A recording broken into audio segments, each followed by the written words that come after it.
The views expressed by participants in this podcast are their own and do not necessarily reflect the views of the producers, sponsors, or promoters of this production or their affiliates. Washington University in St. Louis does not directly endorse advertisers' products or services.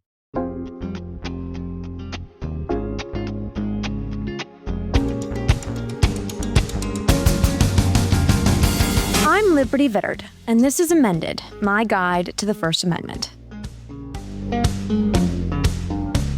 When people think about the freedoms in the First Amendment, a few big ones come to mind right away. Freedom of speech, freedom of press, freedom of religion, the greatest hits. But there are actually 5 rights in the First Amendment, and one of the ones that gets less airtime is freedom of assembly. Now, if you're thinking, wait, freedom of assembly, like what is that? Don't worry, you're not alone. One 2022 study from the University of Pennsylvania's Annenberg School of Communication found that only 16% of Americans could name freedom of assembly as a First Amendment right, which honestly, I was a little bit surprised. 16 was actually higher than I would have guessed. So if you didn't know that one, don't worry, you're not the dumb one. You're actually in the overwhelming majority. But it wasn't always that way. One of the things that is hard to realize in our current moment is how prevalent the right of assembly was in the first half of the 20th century, how assembly was one of the rights of the people that people could know about and talk about and celebrate. And it was sort of taught in schools and understood in civic celebrations. That's John Inazu, a professor of law and religion at Washington University in St. Louis and a leading scholar on freedom of assembly.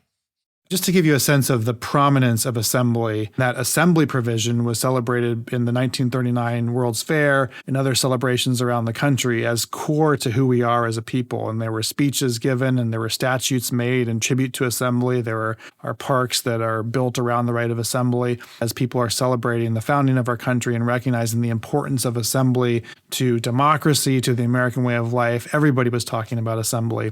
You heard him, everybody.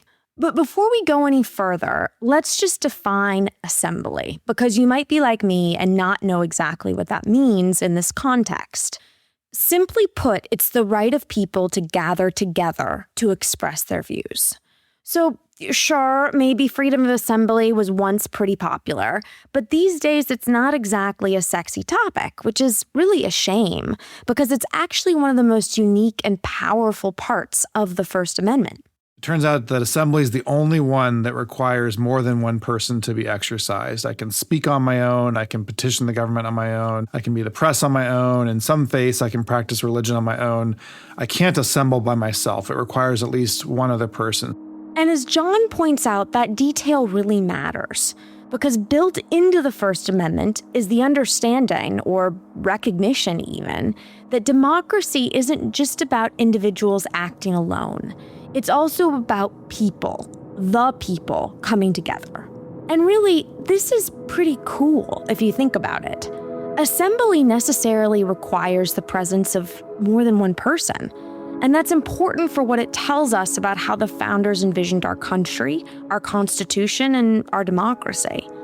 The founders understood that we don't just live as individuals in society, we live in groups, in communities. We have movements. We are messy collections of people who care about the same things and have the same values and decide to do something about it. Freedom of assembly protects that instinct. Yes, your voice alone is speech, but when voices come together, that's when there's real power. And that's a pretty sexy idea, if you ask me.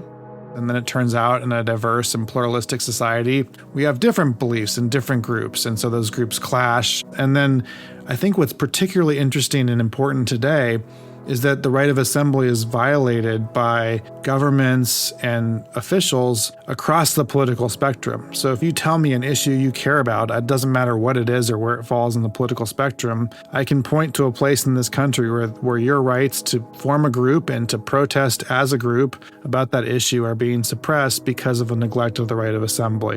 Which means that even if the right of assembly isn't especially well known by the average American today, the fights over it probably are. You've definitely seen them play out on the news or online, and you might have even taken a side. Because whether people gather to protest about race, abortion, war, climate, elections, you name it, the question over who gets to assemble, where, and how becomes very real and sometimes very, very personal, very fast. There was outrage across the country when anti-gay protesters showed up at the funerals of fallen soldiers, shouting and jeering in earshot of the grieving families. As Christians across the world prepare to celebrate Easter tomorrow, there is growing concern that some groups will gather for worship, further spreading the virus. NBC's Sam Brock now on how some local governments plan to stop them.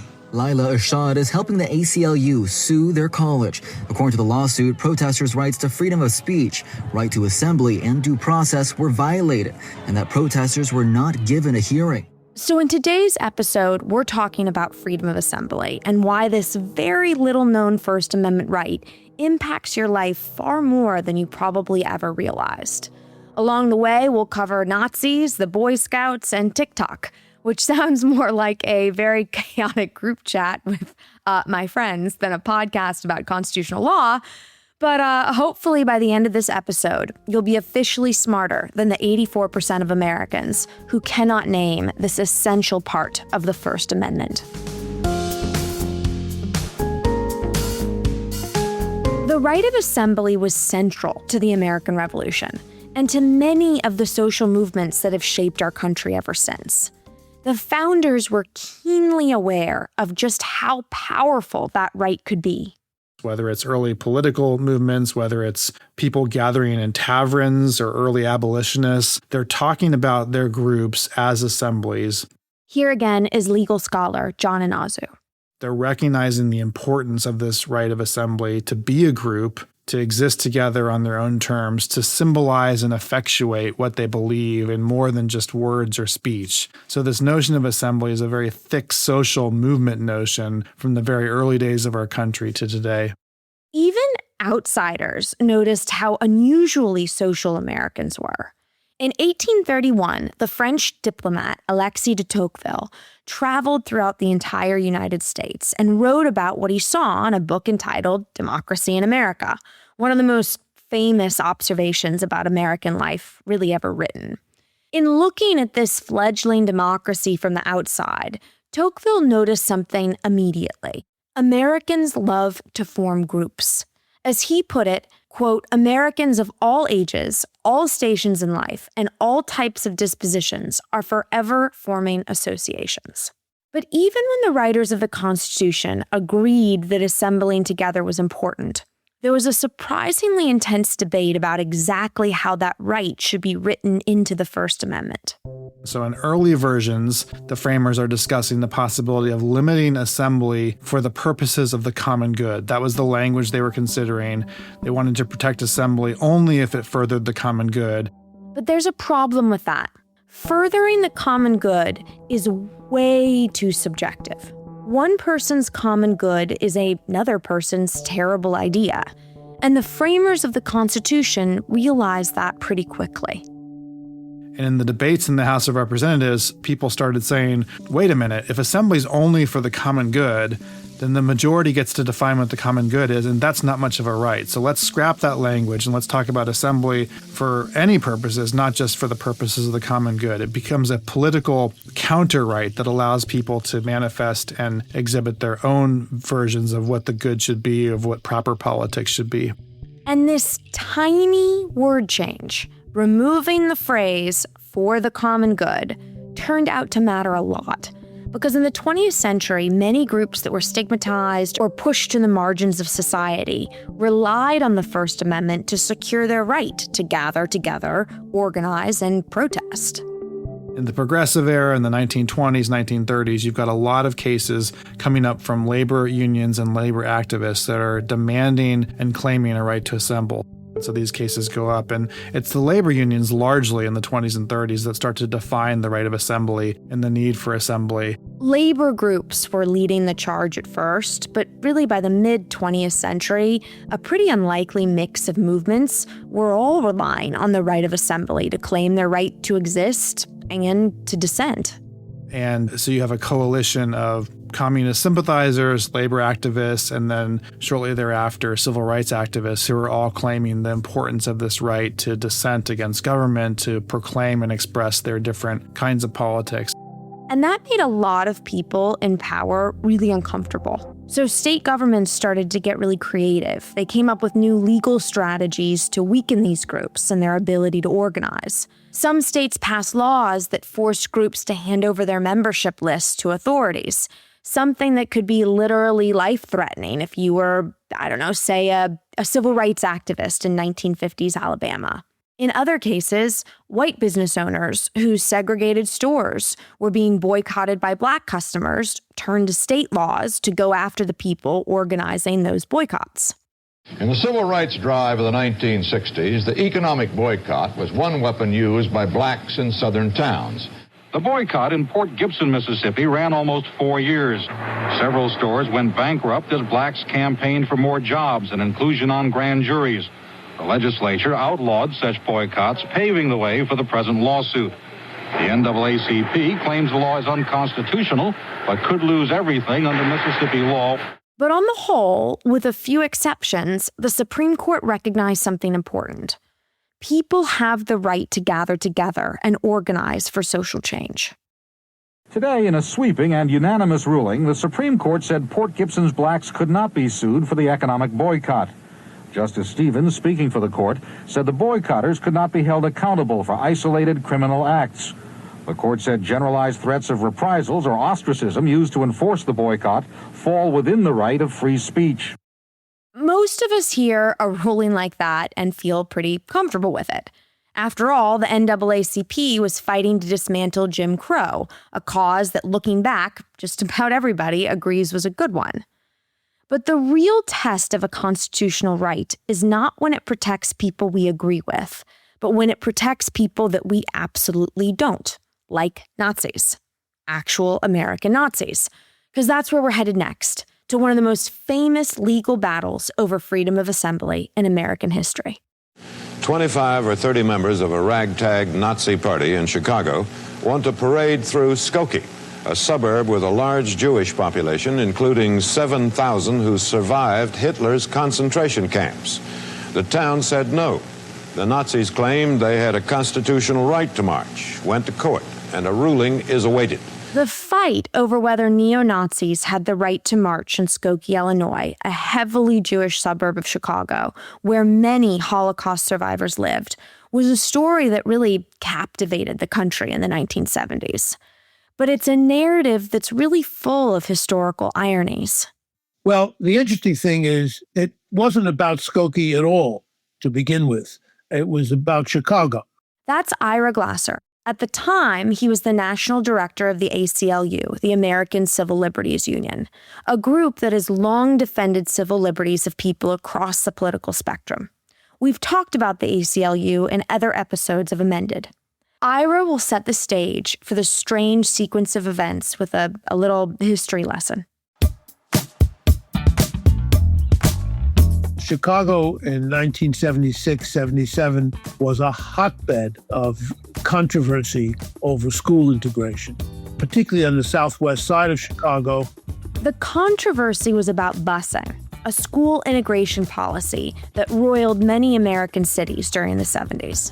Although the 1954 Supreme Court ruling, Brown versus Board of Education, outlawed segregated schools, many school districts around the country remained effectively segregated due to housing patterns.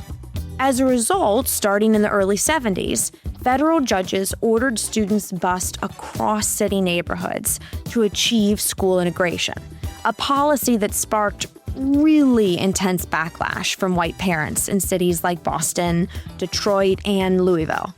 And in Chicago, just like other cities, this also created really hot feelings, with protesters on both sides frequently taking to the streets.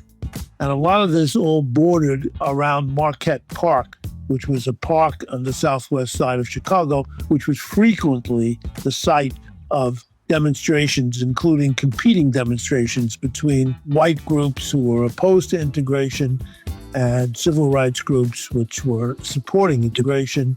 And one group who was opposing this policy was a local Chicago chapter of the National Socialist Party of America, a neo-Nazi group led by Frank Collin. There was probably no more than 15 to 20 or 22 of them. They were not significant except that they made trouble all the time because they wore swastikas and they hated everybody, it seems. They made the most noise. I would consider, yes, all non-Aryans subhuman. That's Frank Collin himself, the leader of the American Nazi Party and the leader of this march.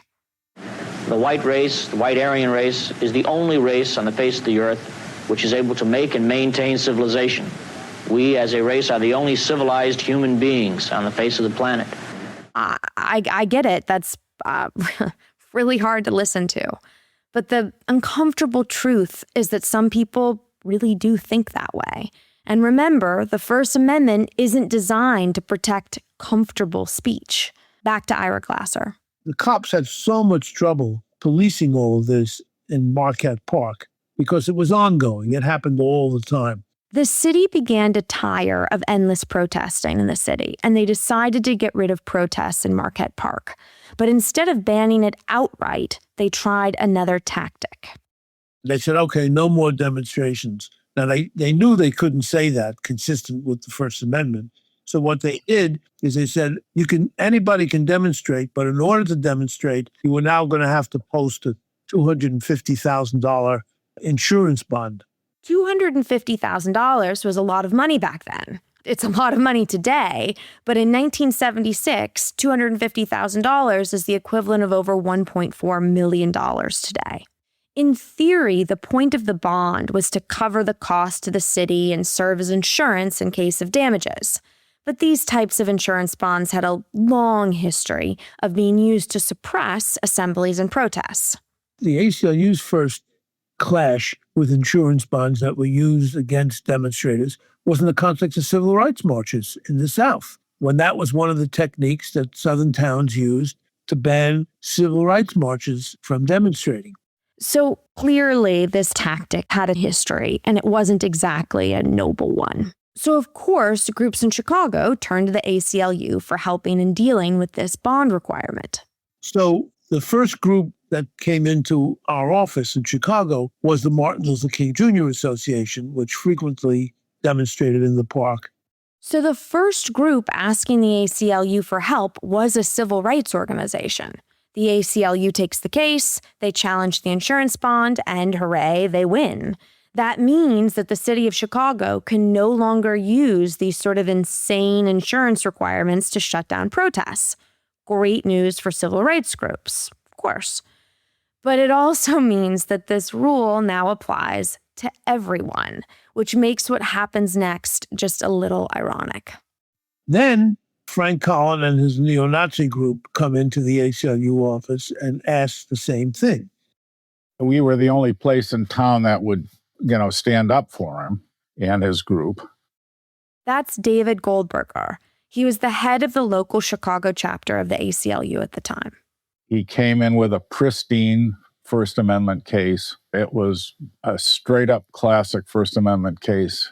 Yes, it was uncomfortable, but my attitude was that it was the job of a lawyer to put away feelings of disdain for a client, to roll up one's sleeves and get the job done. While the Nazis were waiting for their lawsuits against Chicago to wind their way through the courts, they decided to try another strategy.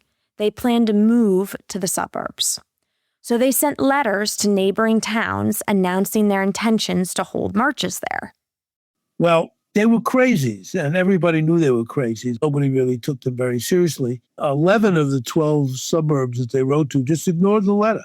But Skokie did not. And the reason why Skokie did not is because they not only had a large Jewish population in Skokie, but they had a large Jewish population who were survivors of the Holocaust. And for an attention-seeking rabble-rouser like Frank Collin, being told no was less of a deterrent and more of an invitation. So on March 20th, 1977, Frank Collin informed Skokie's police chief that the group intended to march in full Nazi regalia, swastikas on display, right in front of Skokie's village hall. And Skokie's response was swift. Government officials immediately started passing laws designed to stop the march. So they passed an ordinance in Skokie, which hadn't existed before. And the ordinance said that in order to demonstrate here, you had to post a $350,000 insurance bond. Which might sound familiar because it was basically the exact same tactic Chicago had just tried. So the Nazi group went crazy and they said, this is what happened in Chicago, and now you've passed the same kind of ordinance to stop us there. We're coming anyway. Skokie turned to the courts, and a county judge issued an injunction blocking the Nazi march. The legal battle was basically officially on. The village of Skokie passed 3 ordinances that would make it next to impossible for the Nazis to hold their demonstration. The Nazis claimed they were a violation of their First Amendment rights of free speech and asked the American Civil Liberties Union for help. Legal director David Goldberger, who is himself Jewish, felt he had no choice but to take the case when the Nazis came to him.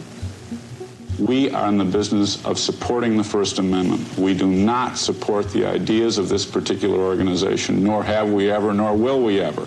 But the issue is not the content of their views. The question is, what is the power of government to pick and choose among speakers in the marketplace of ideas? Ira Glasser felt pretty confident about the ACLU's legal argument, but what he wasn't prepared for was the backlash.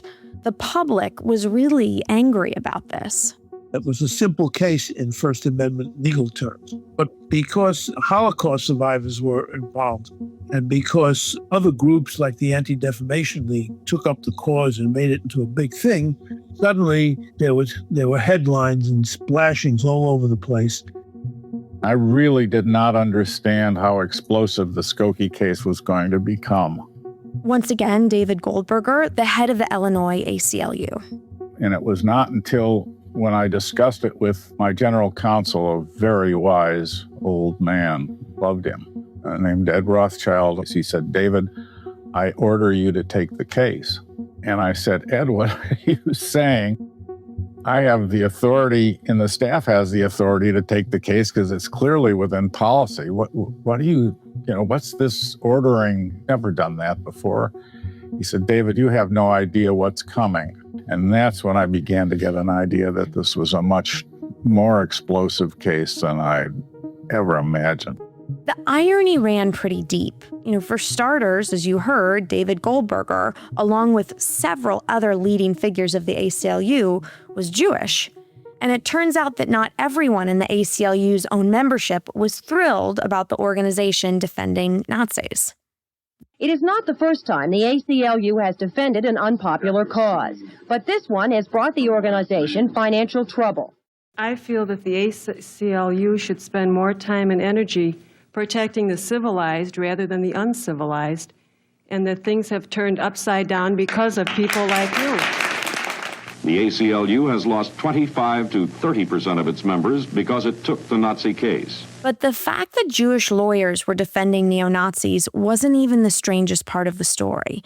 This was. The object of all the furor in Skokie is a small group. Their leader is 31-year-old Frank Collin, who is himself the son of a Jewish father who was a survivor of Dachau. That's right. Frank Collin himself was the son of a Jewish man who had survived a Nazi concentration camp. And yet, Collin chose to target Skokie, a town known for having one of the largest populations of Holocaust survivors in the country, at least 7,000 by some estimates. History has a strange sense of irony sometimes. Eventually, a state court struck down some of Skokie's regulations, but not all of them. But what happened in the state court case initially is that the Illinois Supreme Court struck down the use of the insurance bond, but it allowed them to ban people from marching with the swastika. So the legal fight continued. The ACLU and the Nazis kept battling it out in court, but the case seemed stuck in limbo. Here's David Goldberger. We tried to appeal quickly in the Illinois courts because he wanted to go out the following weekend, and the court sat on it.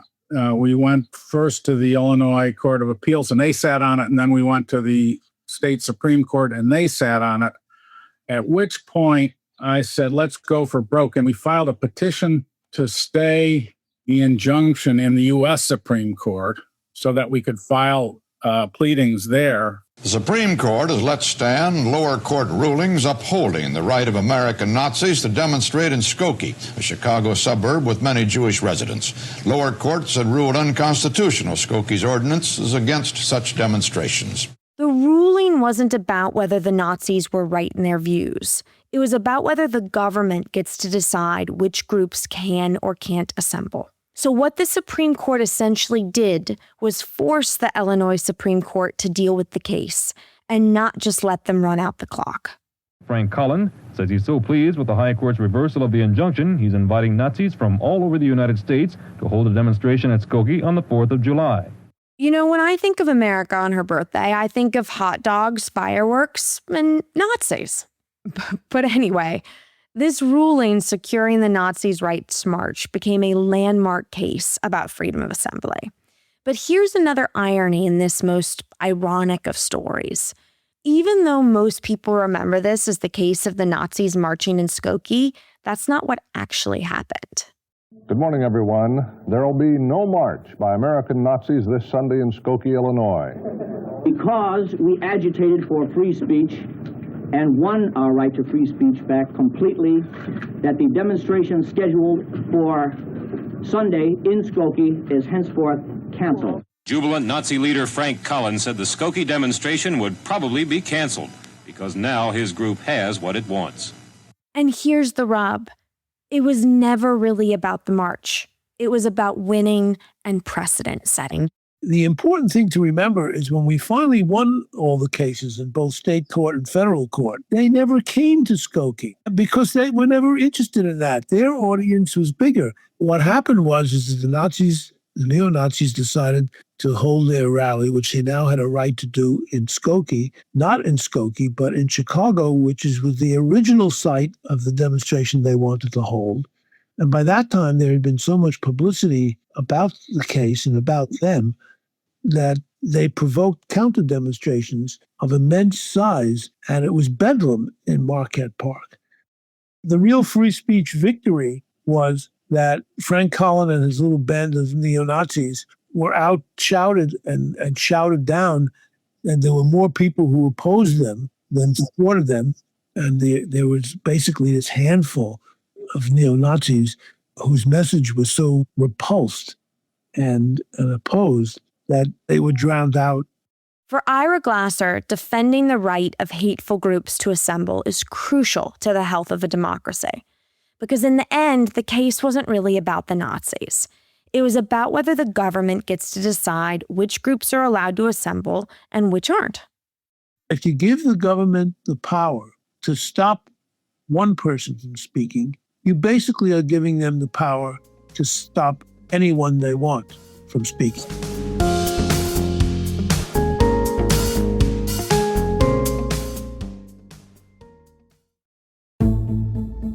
The principle established by the Skokie case, that even the most hateful groups have the right to assemble and say their piece, didn't end the debate, but it did set a precedent.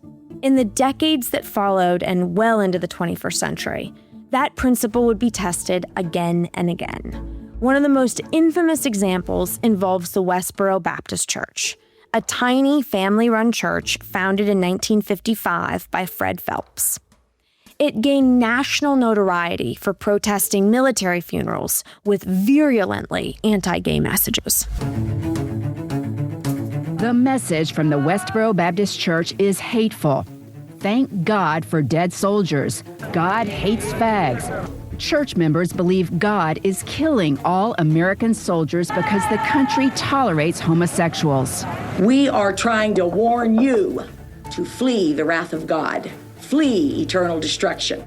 But no one paid much attention until the church started taking its message to soldiers' funerals. Matthew Snyder died in Iraq. His father told CBS News last fall that the protests at Matthew's funeral stole his last moments with his son.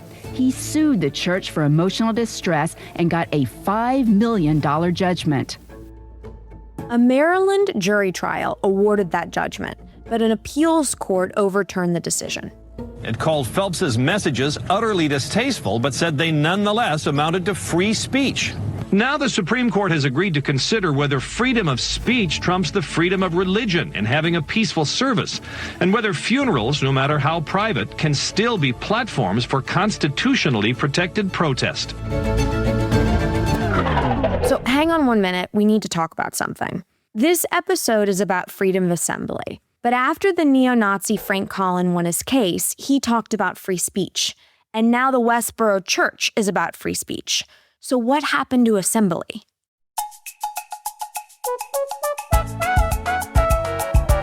The fact is that the last two clauses of the First Amendment, the ones protecting our rights to assemble and petition, are often just rolled into the idea of free speech by people and reporters and sometimes even courts. But these cases are rooted in our right to assemble. If Frank Collin or Fred Phelps did their thing by themselves, we probably wouldn't be talking about them. They, in their cases, got attention because they organized a group, an assembly, if you will, to participate. Okay, back to the Westboro case. Here is how it turned out. The Supreme Court ruled today those protests, as hateful and hurtful as they may be, are protected by the First Amendment. The Supreme Court said in an 8-1 decision that the church doesn't owe Snyder a dime. Chief Justice John Roberts said the First Amendment protects even hurtful speech to ensure that we do not stifle public debate. The Supreme Court ruled unanimously to protect the right to assemble, even when the speech involved is hateful or clearly deeply offensive. But there's another side to the right of assembly where the Supreme Court has been anything but unanimous. Here's the question. If you have the constitutional right to gather with others, do you also have the constitutional right to exclude certain people from the group? That's the question we turn to next.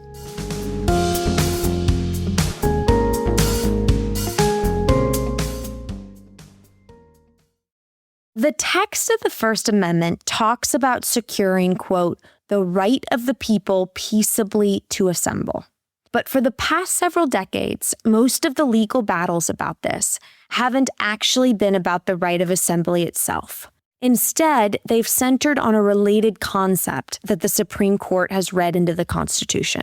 And its origins trace back to a 1958 case brought by the NAACP against the state of Alabama. Here's John Inazu again. This was a case brought by the NAACP against a challenge from the state of Alabama that wanted to force a disclosure of its membership list. And you can imagine that at that time, if the membership list of the NAACP gets out, then lots of bad things happen, both publicly and privately. So the NAACP fights back, and the case eventually makes its way to the Supreme Court. But when the court ruled, it didn't frame the issue as a matter of the right of assembly. Instead, it introduced a new idea, the right of association. This is a right that's not in the text of the Constitution. They talk about association as somewhere hovering around the rest of the First Amendment, even though it's not there. It's prevalent throughout American political discourse, but it's not a constitutional right until the Supreme Court recognizes it in 1958. The right of association, it's kind of an evolution of the right to assembly. It really expands the concept to include the right of people to form groups and govern those groups as they see fit. And then what's really interesting is after 58, almost all the cases about group autonomy, the boundaries of groups, their membership lists, who belongs to those groups, almost all of those are then resolved around this new right of association with almost a complete neglect of the right of assembly. And this newly fashioned right of association, the question becomes, what are its limits and boundaries? And less than 30 years later, a major case would really help establish a much deeper framework for this concept. The National JCs revoked the charter of its St. Paul, Minnesota chapter because it not only admitted women, it elected a woman president. When their motto is leadership training through community service, I don't see any reason that should just be male. The JCs, short for the United States Junior Chamber, is an organization for people between the ages of 18 and 40 to network, build business connections, and take part in community projects. But when it was founded, it was only open to half of the population. Well, in cities and towns all across this country, you can almost always find a chapter of the JCs, the Junior Chamber of Commerce. They are influential, prestigious, and they are all men. Well, that was the rule until a chapter in Minnesota decided to challenge it in the early 1980s. The local Minneapolis-St. Paul chapter wanted to start admitting women because they saw value in having both men and women as part of their group. So this leads to an internal fissure in the group. The National JCs organization threatens to sue the local chapter. And in turn, these Minnesota JCs sue the organization, claiming its all-male membership clause violates the Minnesota Human Rights Act. And ultimately, the case made its way to Washington. And the Minnesota chapter wins the case. The Supreme Court upheld the state law that required them to allow women to join the JCs. But in reaching that decision, the court added an important clarification to the right of association. They stated that there are actually two different kinds of association protected by the Constitution. One, intimate association, and two, expressive association. John Inazu explains this to us. The court says there's a line of cases that have mostly involved very close relationships, family relationships, spousal relationships, the most important small relationships in our lives. Those, the court says, are intimate associations. Those are the most strongly protected against government interference. They're the highest form of the right of association. And then second, there's this line of cases that are expressive associations. These are groups that we join and we gather in order to do something else, to express, to practice religion, to petition the government. And the court says this is a lower kind of association that still is granted some constitutional protections. That's an expressive association. That's what the court says the JCs are. At the time, many observers noted that this ruling could open the door for people trying to challenge the membership policies of private groups. Although the ruling would not ordinarily affect such private clubs as the Kiwanis or Rotary, the court's language could encourage suits against any private organization, which, because of its size, membership, and purpose, has become so public as to lose its private identity. And less than 10 years later, that is exactly what happened. My name is James Dale. You might not recognize the name James Dale, but in the mid-90s, his story about Scouts and sexual orientation made national headlines. Growing up in the suburbs of New Jersey, I always wanted to be a Cub Scout and a Boy Scout. My brother was in it. My father was in it. And for whatever reason, I was just very attracted to the program. James thought the Boy Scouts was a particularly good environment for a closeted gay kid trying to figure himself out. In hindsight, that probably sounds a little surprising, but Dale describes his thinking really beautifully. I think growing up as, a slightly effeminate kid and not really, not being great at sports or things like that, I found scouting was a place where I found a tremendous amount of acceptance as, a gay kid. I could be myself and I didn't have to fit the cookie cutter mold of being the star quarterback or, the best runner or the best athlete. I could be myself. For James, the Scouts gave him a place where he felt safe and accepted. So it's not surprising that he thrived there, eventually reaching the organization's highest rank, Eagle Scout, and then continued on as a Scoutmaster after starting college. And it was around that same time that James started to more openly embrace his identity as a gay man. When I went away to college, there was a very supportive kind of gay environment there. And I felt comfortable enough. And immediately in my second year, I came out. And then about 6 months after that, I was speaking at a conference on the needs of gay teenagers. It was a social work conference at Rutgers for guidance counselors and teachers. And then that's when everything changed. A news reporter was there for the local paper, the New York Star Ledger. They took a picture of me. I didn't think much of it. And it ran in the New York Star Ledger, which is a local paper in New Jersey where I went to school. Someone who knew James from his work as a Scoutmaster saw it and alerted the organization. They saw that and then wrote me a letter saying, you don't meet the standards for leadership established by the Boy Scouts. It was like this kind of iron curtain came down, and I saw this other side of the people in the organization I loved so much for my whole life. I would say ultimately when I was expelled, I felt a sense of betrayal because I'd never known about an anti-gay policy of the organization. It was never a part of scouting to me. It was never something that I was taught. It was never something I taught to other people. So the hypocrisy and for lack of a better, the irony of that felt like a betrayal. And once the shock wore off, he decided to take legal action. I knew pretty quickly that it was something that I was going to challenge. I kind of had a little bit of a naive belief in myself and a confidence in myself that, again, was instilled by scouting. So the system will do the right thing. And I kind of thought that every step of the way, because I was a Boy Scout. I believed in American systems. I believed in what they taught me my entire life. I believed in them more than they believed in themselves. I believed that justice would prevail. With a healthy dose of, Scouts idealism, he truly believed the legal system would make the Boy Scouts take him back. So James went looking for legal help to get reinstated. I was the lead counsel representing James Dale in the Boy Scouts versus James Dale case. That's Evan Wolfson. At the time, Wolfson worked for Lambda Legal, a civil rights organization focused on securing legal protections for LGBTQ+ people across the country. It wasn't an easy case to take on, though, because in the early 90s, the landscape for gay acceptance looked very, very different. And at that time, it was still the AIDS epidemic was raging. Gay people and others were dying. There was a tremendous amount of discrimination and oppression and stigma and fear. There was no federal civil rights law, et cetera. So it took bravery on the part of a young person such as James to come forward. Boy Scout bravery, one might say. We filed a case predominantly under the New Jersey law against discrimination, which prohibits large membership organizations from discriminating on a number of bases, including sexual orientation. So it clearly fit. The next question was, is Boy Scouts the kind of organization that is a, quote, public accommodation? An entity that opens its doors to the public cannot discriminate. So in other words, I can't take the civil rights law and bang on your door at home, walk into your house and tell you what to do. But when you open a business, you run a restaurant, a theater, a gym, providing services to the public and you welcome the public, then you may not discriminate. That's a public accommodation. The first trial began in 1990, and it was not an auspicious start. Here's James again. So the first judge was a judge by the name of Patrick McGann, one judge, who happened to be an arch conservative.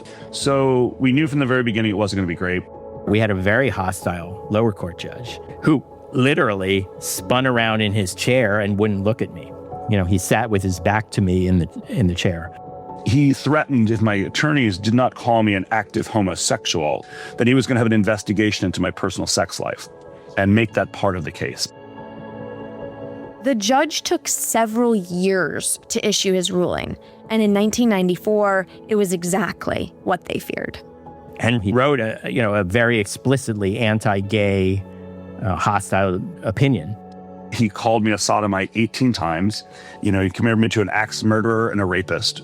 Calling this judge hostile might be putting it very, very politely. And after that initial trial, Evan and James decided to appeal. And things were starting to turn in James' favor. The New Jersey Court of Appeals ruled in his favor 2-1. But when the case reached the New Jersey Supreme Court, things went even better for James. The court unanimously ruled in my favor. Like all of the justices, Republicans and Democrats alike, appointed by Republicans and Democrats, everybody ruled unanimously. And that was the first. Nobody had ever won a gay rights decision at a state court unanimously before. So that was big news.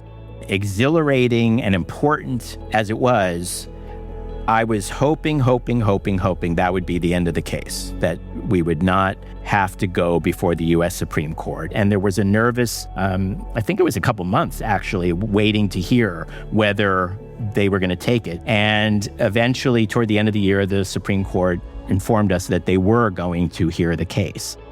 And that wasn't good news for Evan or James, because when the Supreme Court agrees to hear its case, it usually means at least 4 justices had to believe that the lower courts might have gotten it wrong.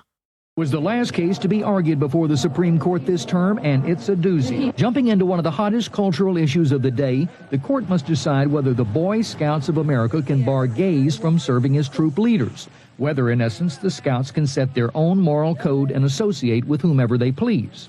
The case was argued before the Supreme Court on April 26, 2000. 10 years after his legal saga began, James' case was now in the hands of the highest court in the land. We'll hear argument now on number 99-699, Boy Scouts of America and Monmouth Council versus James Dale. Mr. Davidson. George Davidson, arguing for the Boy Scouts, made the case that the organization existed to teach values and morality to their members. And if that was their mission, he argued, then the Scouts had the right to decide who could serve as moral leaders for the kids in the program. This case is about the freedom of a voluntary association to choose its own leaders.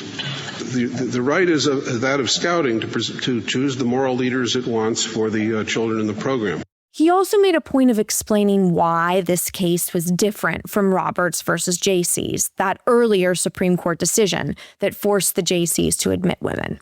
Far from a business networking organization, Boy Scouting is so closely identified with traditional moral values that the phrase, "he's a real Boy Scout," has entered the language.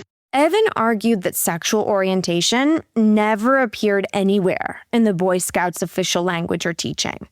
This meant, he said, that it wasn't central to the organization's message, and that requiring them to allow a gay scoutmaster would not violate their right to expressive association.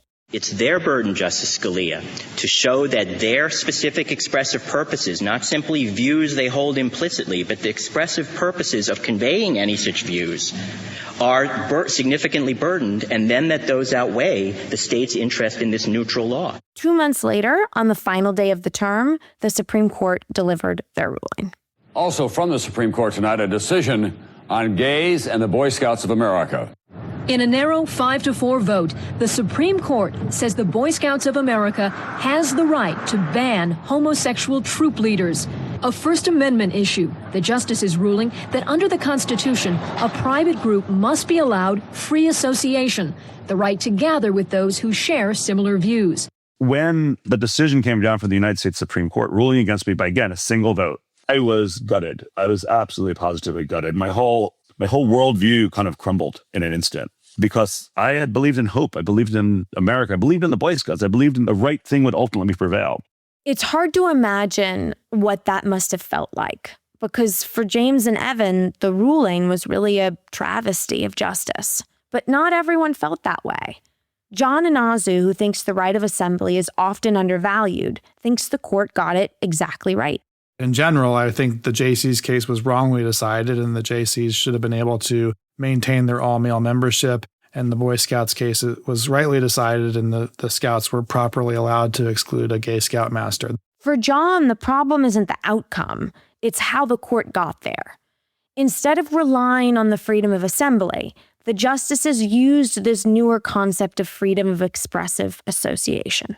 I think with Jaycees and the Boy Scouts case together, we're left with a very confused doctrine that doesn't really give us much help in going forward. For Evan Wolfson, losing the case stung, but he believes that in the long run, it helped push the country toward greater acceptance of gay people. The fact of this case, having galvanized a tremendous national discussion, many were stepping up to say they were not right to discriminate. In the wake of the case, members of the Boy Scouts themselves began calling for change and voicing their opposition to the organization's policy. Kevin Peter became an Eagle Scout 21 years ago. Most of these I wore. But this month, after the Supreme Court decision, he wrapped up his Eagle badge and mailed it back to Boy Scout headquarters. Although Kevin is not gay, he was furious. I knew that when the Scouts came out and said, a gay man can't be an appropriate role model. A gay man is immoral. I knew that I had to take a stand against that. Schools were disassociating themselves from the Boy Scouts. Companies were saying, we're not going to sponsor an organization that discriminates. Parents were taking their kids out. Young people were saying, I don't want to be part of an organization that discriminates. And ultimately, the Boy Scouts changed their policy. In 2015, they began allowing gay scout leaders. The Boy Scouts are now not an anti-gay organization. They welcome gay youth, gay adults, trans kids, and girls. Then America stood with me. They stood with, non-discrimination, not with the discrimination, and brought the Boy Scouts to their knees. So far, all of the cases we've talked about involve people gathering in the real world. But in the 21st century, more and more of our lives happen online. So to close the episode, we're going to look at how the internet fits into the conversation about this really important constitutional right.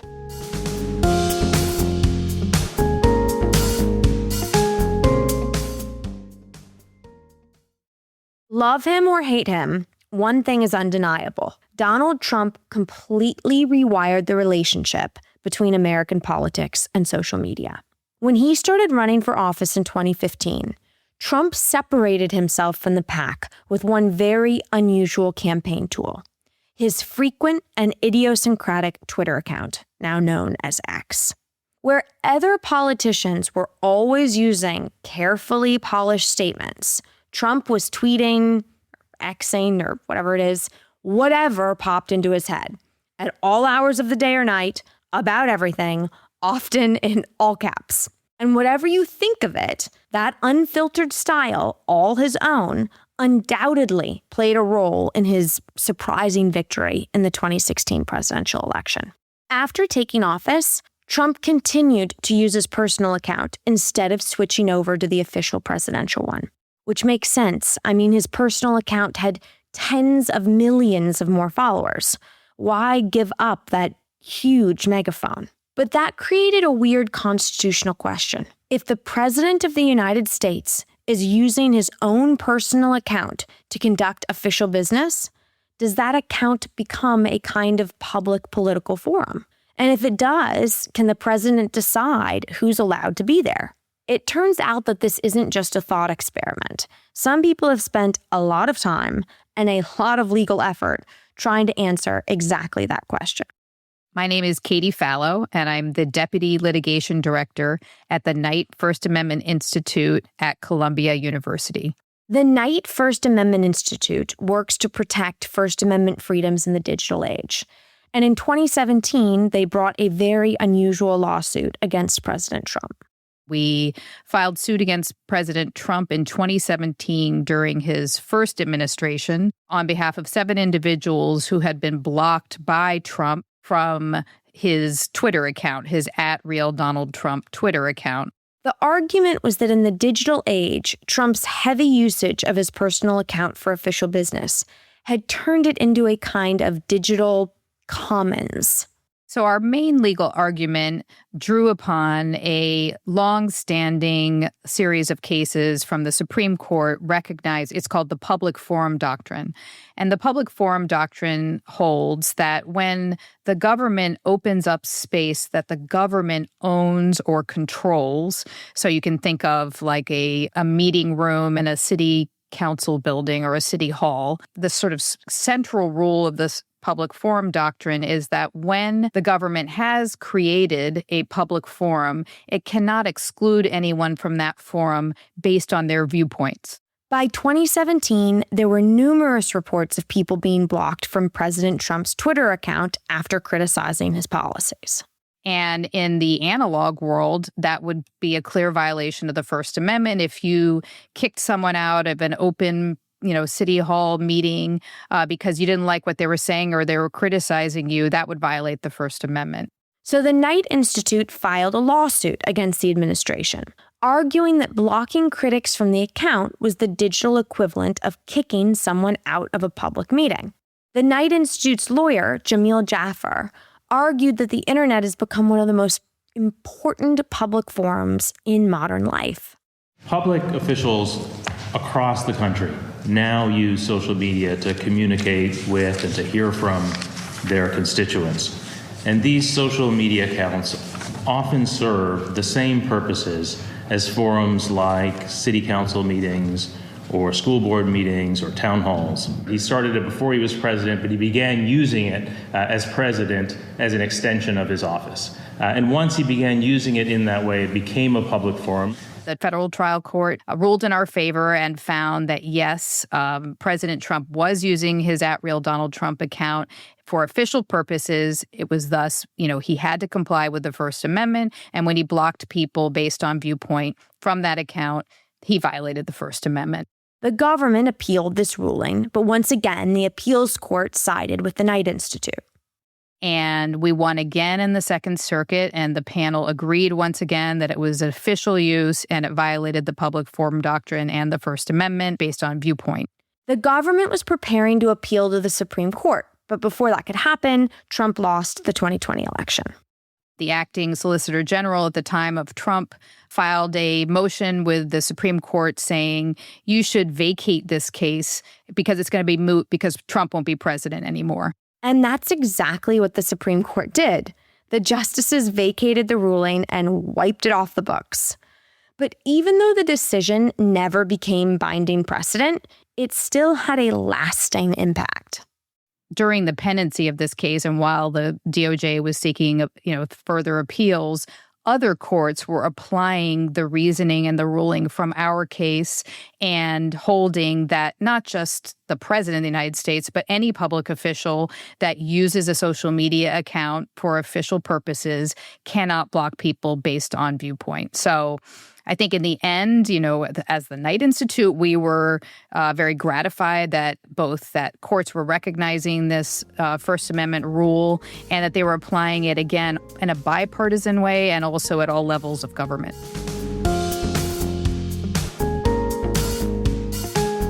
So here's where we land. Freedom of assembly, this overlooked, underappreciated 16% name recognition right, turns out to be part of the connective tissue of American democracy. It's the right that protects all of us, from the Nazis you despise to the civil rights marchers you admire. It's the right that lets the Boy Scouts exclude people and the right that lets communities push back when they think that's wrong. It's the right that turns individual voices into movements and movements into real, meaningful change. And increasingly, it's the right that determines who gets a seat at the table in our digital public squares. Whether we're talking about Marquette Park in 1977 or Twitter in 2017, the core question is always the same. Who gets to decide who belongs and who gets to show up? The answer the First Amendment gives us is not always a comfortable one. Sometimes it means defending people whose views actually repulse you. Sometimes it means drawing really hard lines between the right to exclude and the right to discriminate. But that discomfort is really kind of the point. A democracy that only protects the assemblies we agree with isn't really protecting the right to assembly at all. So the next time you see a protest, join a club, get blocked on social media, or even just show up to a town hall meeting, remember, you're not just exercising a right, you're participating in the oldest, messiest, most essentially American experiment there is. In the next and final episode of this season of Amended, we're going to talk about a right that goes all the way back to the Magna Carta and includes filing lawsuits, supporting lawsuits, lobbying public officials, testifying adherents, and even public protesting. It's something of a mashup of all of our other First Amendment rights. Our right to petition the government for a redress of grievances. This podcast was made possible through a grant from the Frick Initiative at Washington University in St. Louis. Richard Fawal and Liberty Vittert are executive producers. Noam Osband is senior producer, Susanna Casisa is producer, and Trevor Hook is assistant producer. This podcast was written by Noam Osband, Olivia Jampol, Liberty Vittert, Susanna Casisa, and Richard Fawal. Audio engineers are Ismael Balderas Wong and Jonathan De Leon. Sound design and original music composition by Ismael Balderas Wong. Stephanie De Leon Sick, And Susanna Casisa did archival research, and Laura Krebs was our finance director.